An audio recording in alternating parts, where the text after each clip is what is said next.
So it's my honor to be here and to meet all of you, many of you for the first time, and to see old faces. I'm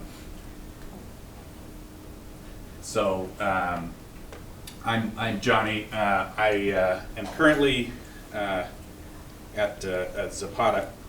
Actually, I should explain the title of this talk first. So, of course, we explained the Mordor paper during the dinner last night, but John was particularly protective of his office. At one point on his door, he had like lights and signs and a flow chart that said, should I knock on this door? It was a particularly complex flow chart, but it always led to no. But John had a story, or one particular instance that I'll share here.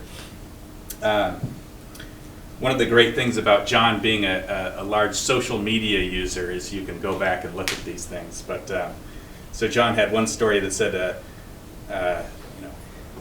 I'll try to do it in John's voice. I apologize, but students know that I don't react well if they knock on my closed door without an appointment.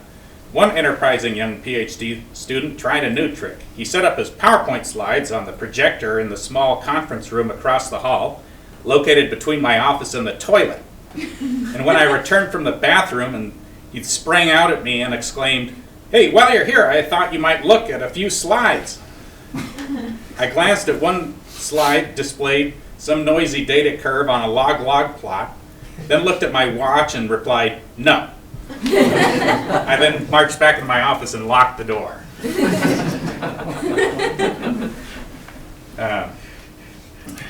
Nevertheless, you could still usually get into John's office anyway.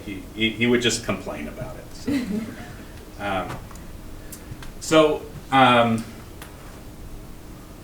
Another thing about this presentation, John taught me during many group meetings that he would say, a picture is worth 1,000 words, and a picture of 1,000 words is worth nothing.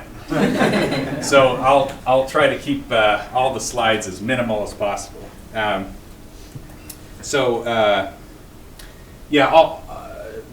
suppose the way I wanted to talk about John, or maybe the way I would maximize the number of stories about John, is really just to go through my career starting with John and go through all the ways in which he changed my life and imparted into me a lot of wisdom, or at least a lot of what he would call wisdom. John has really been an integral part of my life, and it started. John's first student after coming to LSU was actually my older brother, Jay Olson, pictured here. This picture was taken right as he was about to graduate, and so my parents came, to visit, and I came with them. I was at University of Idaho at the time. That's me there, considerably thinner than I am today. My dad has lost quite a bit of weight, so I guess there was some parametric down conversion there.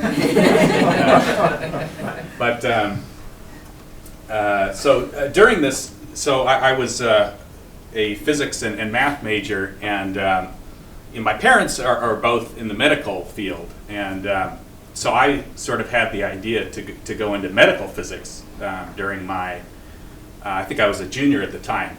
And when I talked to John during this time, he said something like, regarding the medical physics field, do you want to be rich and bored, or do you want to do something interesting with your life? At which point he talked me into staying in theory and continuing down math and physics. So a few years later, I think John is asleep in this picture. Anyway, Scott regaled us last night with a story of how he met John, and interestingly, this was roughly right about the time that I arrived at LSU, and right after he had completed his first version of this paper, and this is actually the first post on John's blog where he explains this paper, where he reduces this 95-page paper into 4, right?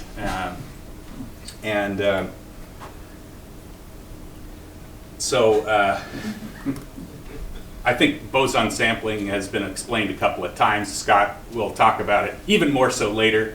I'll just spend like 30 seconds on it, which is to say it's sort of this analog, a little bit of this Galton's board, right, where you have, you're dropping particles through, and they can sort of go left or right, and then they get sorted in these bins. In the boson sampling case, of course, you don't have particles, you have photons, and these are beam splitters, and you get a lot of interference, and so what you'd like to do is determine what this sampling distribution is. And Scott's paper was really remarkable because it seems that a lot of people were thinking about passive linear optics like it was sort of not that interesting of a system. And so after John put this paper up, we had a reply from Scott wherein, Peter Rohde, I should say, also commented that the exponentiality of the Hilbert space is not the reason for this, and quantum optics people would be mistaken to be convinced, right? This is just a provable fact. So, of course, I'm sort of here watching this conversation take place, my new PhD advisor. So this guy, Scott, whoever he is sort of the antagonist of the story, right? So the conversation continues, and John begins to lose a little bit of ground. This is when I started to realize things maybe were off here. See statements like sharp P's contained in BQP. I am thrown into a coma. I liken trying to talk with complexity theorists to trying to speak Italian when I'm in Italy. I don't know much Italian, but ... And finally, the end of the conversation is, I have made a career of making absurd predictions. So I thought, okay, well, that didn't go super well, but perhaps I could help with the situation. So John wasn't, fond of this complexity theory stuff, and so I thought, well, look, maybe I should sort of volunteer myself to help learn some of the complexity theory and go through Scott's paper and help out. I think actually this is what Scott mentioned was final edit to that paper, including something about the permanence, was my contribution. John further sort of told me to read Scott's paper and eventually explain it to him using sock puppets.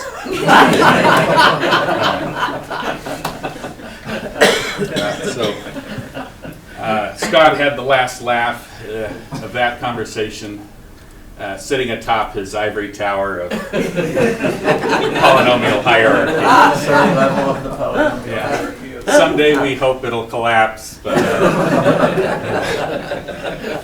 for now, Scott, you've got the upper hand. But if you can't beat him, join him. So here we have this sort of interesting system, and of course, John had been working on many other things, and so we thought, well,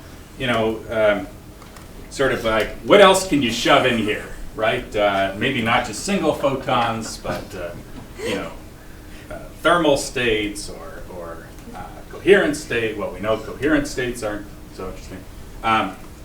And so we had a couple of papers following up on this with, displaced single photon Fock states and photon added and subtracted squeeze states. I'll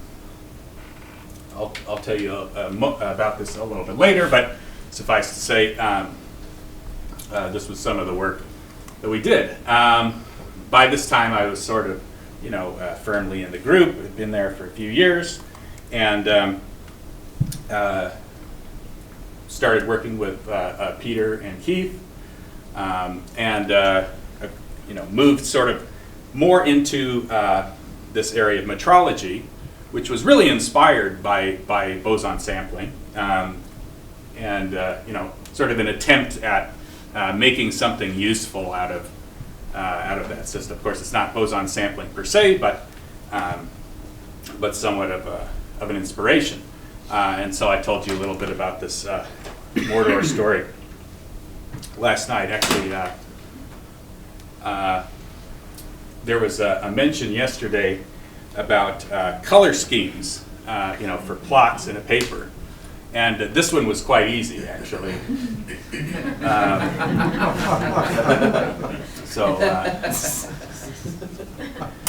We also, and I mentioned yesterday, of course, this ordinal resource counting, or ORC, was a fine addition. So actually, I have one little follow-up story. After the paper was published, it was at Squint, which was here. I think it was on the opening night, the welcome reception. We were sitting around talking, and of course, as John does, has been frequently imbibing, and was getting somewhat, well, I don't know what the term is, but belligerent, let's say.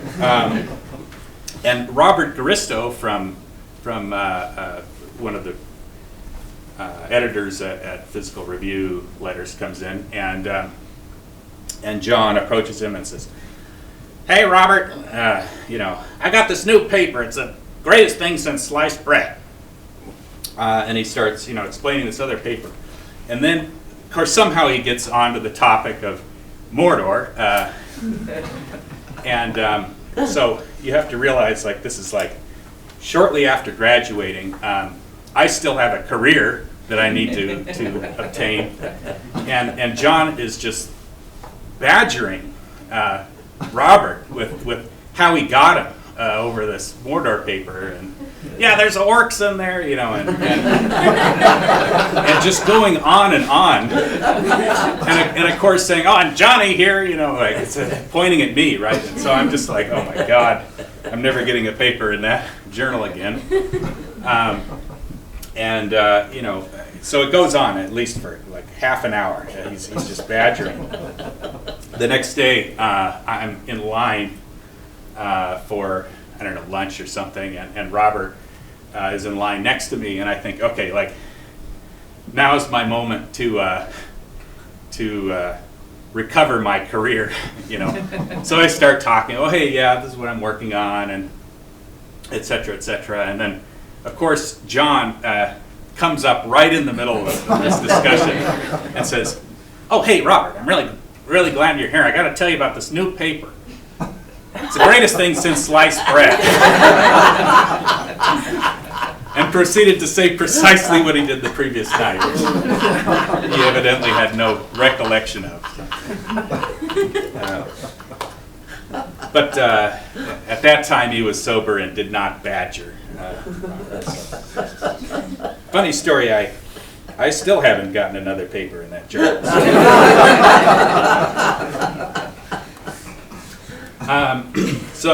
After some follow-up papers in John's group, it was sort of time for me to defend my thesis. And of course, with the thesis, you write this 100-page paper, right? And you have to get edits. I actually did write some sort of extra things rather than just be a staple. Getting John to sort of review this thing was a bit of a trouble. I mean, it's a 100-page paper, right? Going through it, fixing everything. So, of course, he was very demanding that you send it, weeks in advance. And, eventually I get it back, and he'd mainly have like grammatical corrections, like get rid of the scare quotes. He had this sort of set of grammatical errors that seems like most enterprising young PhDs make, including John was very specific about using M dash and not other dashes. That's a shocking number of nods in the audience. It's an age thing, like middle age spread, Well, I learned my lesson from that thesis, but so it was interesting because I didn't have too many comments about anything else. So eventually the time comes that I put this on the archive, and okay, so you post it on the archive. It comes out, I don't know, around 10 p.m. or something. So the night I posted to the archive, at about 1 a.m., I get an email from Scott, who has not only read the paper, but has all kinds of comments on everything that's wrong in the paper. So, do the math. So he did it in about 3 hours, got through it, figured out everything that was wrong, and sent the corrections. At some later point, I did make said corrections primarily just by deleting content, but anyway, so Scott again laughs at us from his ivory tower in the top of the complexity hierarchy. Not the top.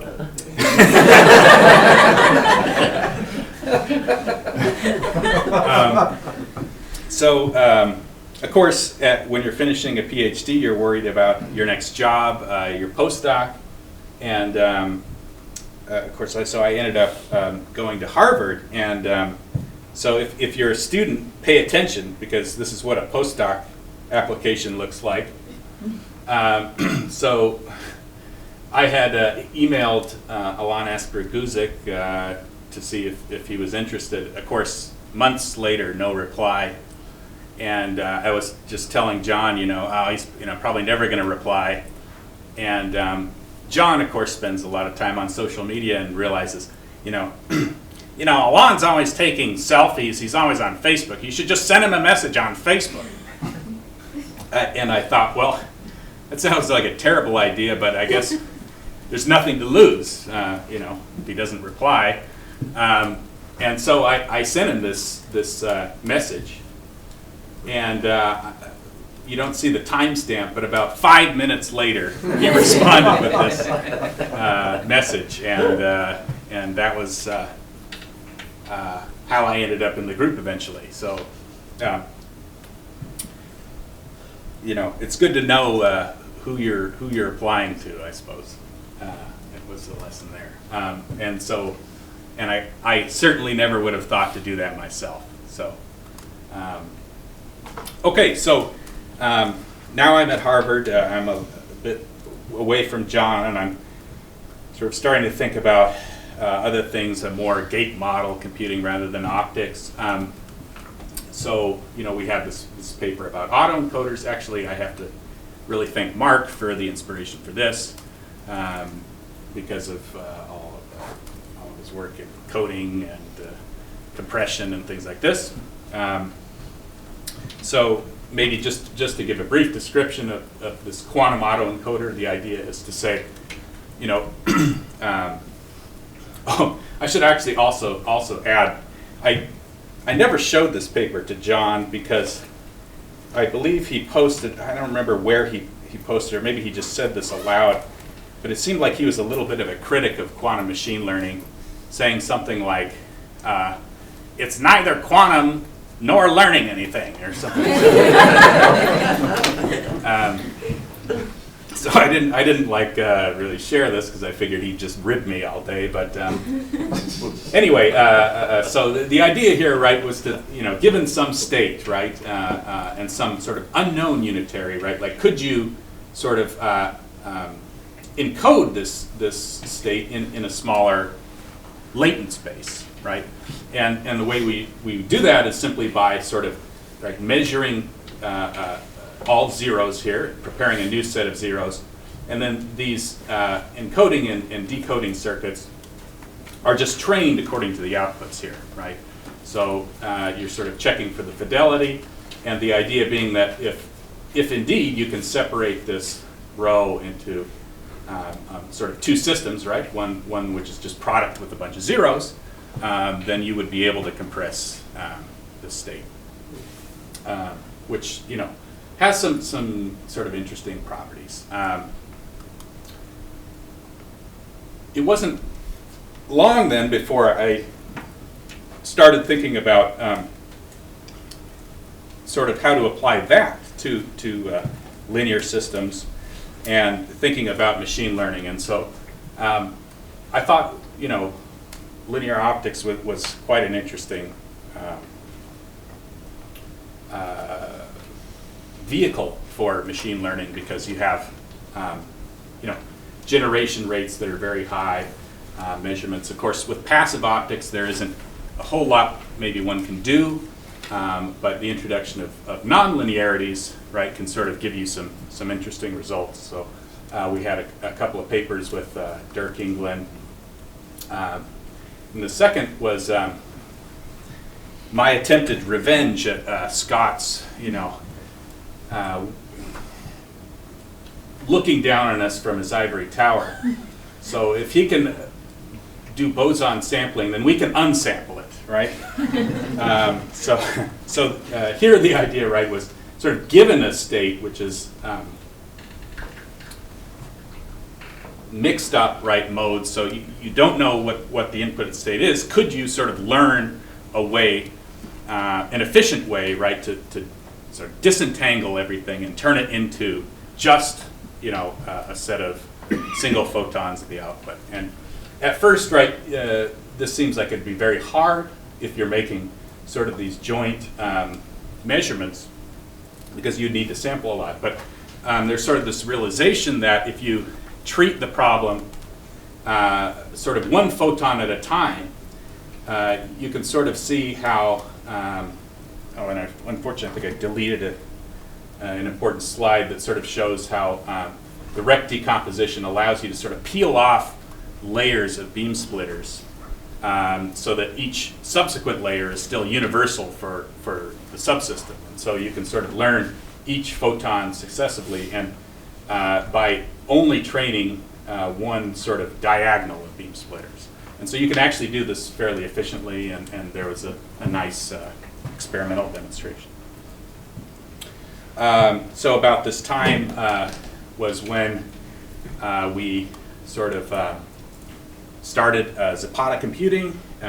There was, of course, a lot of hardware companies being started at the time, and naturally we sort of thought, okay, well, I don't know anything about hardware. The only thing I know is, like, I write a box and put U, right? That's not very conducive to a hardware company, but software company, perhaps, right? There was a lot of recruits from Alon's lab because of sort of our knowledge on NISQ quantum algorithms, which were, fairly new at the time. Now, I think they're a lot more well studied and understood. So, just to give a very brief overview of what Zapata is, in case you don't know. So we are a software company that sort of appreciated the need to sort of build from the ground up what you might say just a classical cloud quantum computing company, where quantum computing is sort of built in, right? So although you may not have quantum computers that are producing, industrial level advantage, right? You sort of have to, nonetheless, build all of the mechanics around it. In a production system, of course, 95% of the system is going to be not quantum computing, right? It's going to be all of the pre-processing, all of the post-processing for the quantum part, and then also, right, all of the rest of the problem specification and sending the results to a cell phone, right? I mean, these are all these things that are required, and so we built this sort of product, Orchestra, which is a workflow manager that keeps all of this at a very high level, right? Tries to sort of keep the abstraction so that the quantum computer can sort of be dropped in at any time. We have this nice little interface now, in case you ever want to work with Orchestra. There's a nice workflow manager, which I won't get into. So after a couple years at Zapata, I made a little bit of a shift. You may have noticed my title is not like quantum scientist, right? It's director of IP. I think yesterday Michael shared a nice patent slide, and this is our own sort of internal and very up-to-date information on even just quantum software patents. And notably, so this is by publication year, so patents, of course, there's a 2-year lag between when a patent is submitted and when it's finally published. So really these numbers reflect what happened in 2020. This was obviously a very important aspect of our company, since IP was very much a part of our strategy. We're producing a lot of patents. I produced a few myself, and I noticed that once the patent examiner the patent attorney was done with it and ready to submit, I didn't understand a thing.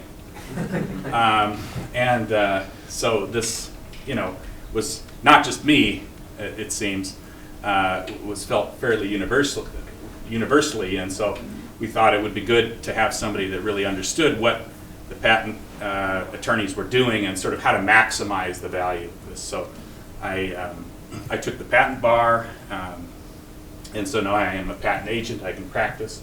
I'm now in law school to become a patent attorney.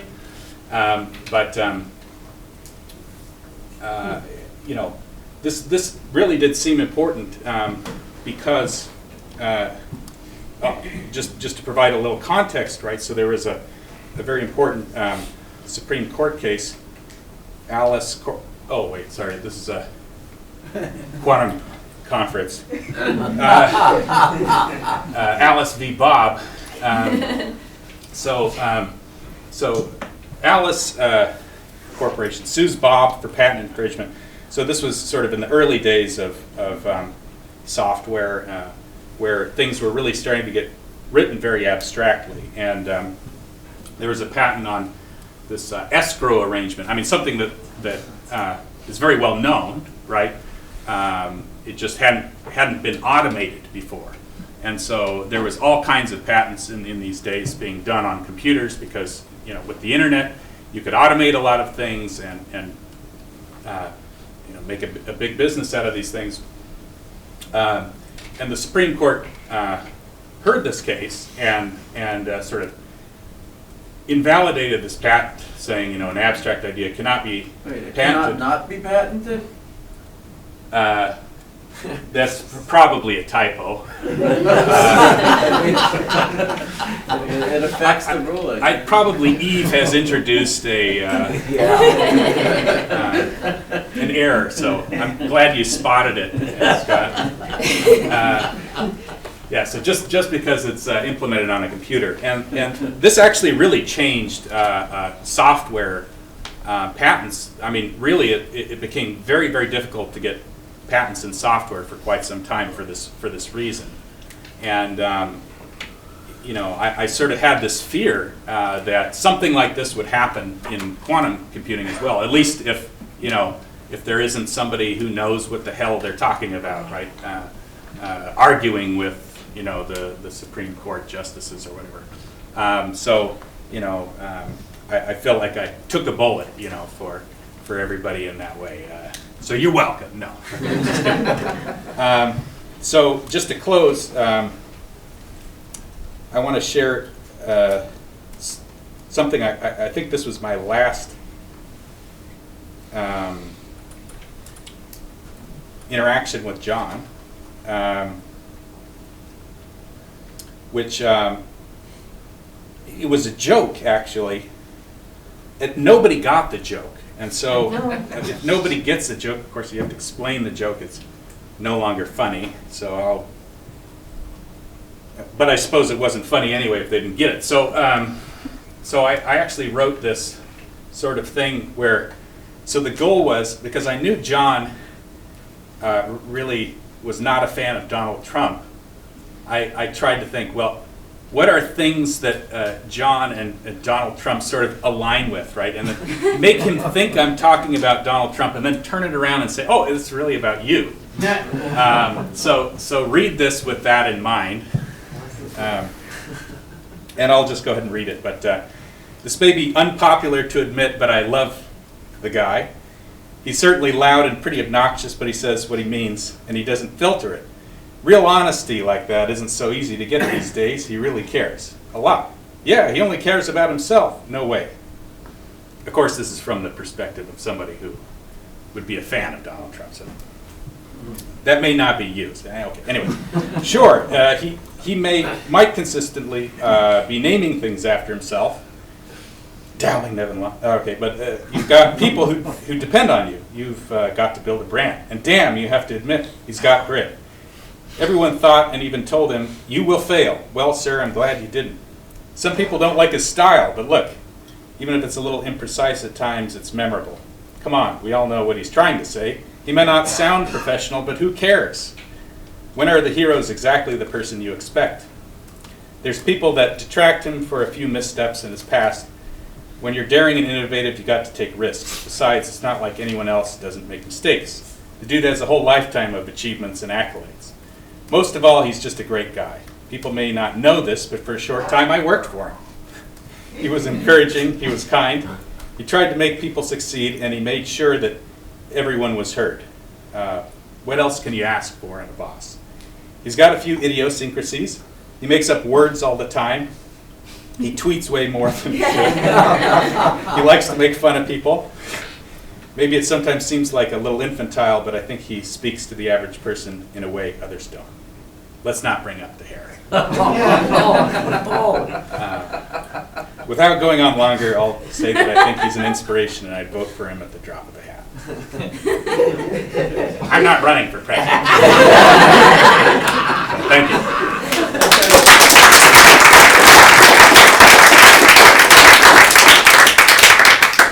Any questions for John? This is Paul? just an observation. I believe you were saying that John convinced you were given the choice of making a lot of money doing something or doing something interesting, and I feel like you maybe converged so you're able to do both of them at once now with the quantum. Yeah, that's true. Well, I suppose a lot of money question is still on the table, right? So maybe. But I mean, that was actually, I mean, it was an offhand comment for him, but that actually really did change my entire way of thinking. And it's advice that I continue to give others that now, you know, ask about what to do. Because if it's something that you're passionate about, you know, it's something that it's so easy to do and so easy to strive in. And I think John made comments like this all the time, you know, that I'm sure he just, you know, thought were passing comments, and they really changed everything, so. Any other questions?